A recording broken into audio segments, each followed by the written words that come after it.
Welcome back. बानी PTI की हिदायत पर पाकिस्तान तहरीक इंसाफ के MNAs ने कौमी असम्बली के मुख्तलिफ कायमा कमेटियों से इस्तीफे देना शुरू कर दिए। रुकन कौमी असम्बली जुनैद अकबर ने पब्लिक अकाउंट्स कमेटी की रुकनीत से इस्तीफ़ा दे दिया। उन्होंने अपना इस्तीफ़ा आमिर डोगर को भिजवाया। डॉट न्यूज़ से गुफ्तगू में उन्होंने बताया कि इस्तीफ़ा बानी पीटीआई और सियासी कमेटी की हिदायत पर दिया।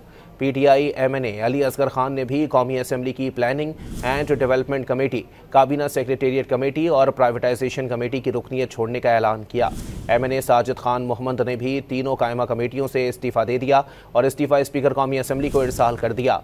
MNAs फैसल अमीन और आसिफ खान भी कायमा कमेटियों से मुस्ताफ़ी हो गए।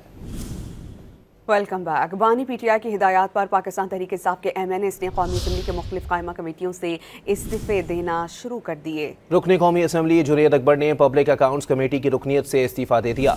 उन्होंने अपना इस्तीफ़ा आमिर डोगर को भिजवाया। डॉट न्यूज़ से गुफ्तगू में उन्होंने बताया कि इस्तीफ़ा बानी पीटीआई और सियासी कमेटी की हिदायत पर दिया। पीटीआई MNA अली असगर खान ने भी कौमी असम्बली की प्लानिंग एंड डेवलपमेंट कमेटी, काबीना सेक्रेटेरिएट कमेटी और प्राइवेटाइजेशन कमेटी की रुकनीत छोड़ने का ऐलान किया। MNA साजिद खान मोहम्मद ने भी तीनों कायमा कमेटियों से इस्तीफ़ा दे दिया और इस्तीफ़ा स्पीकर कौमी असम्बली को इरसाल कर दिया। MNAs फैसल अमीन और आसिफ खान भी कायमा कमेटियों से मुस्ताफ़ी हो गए।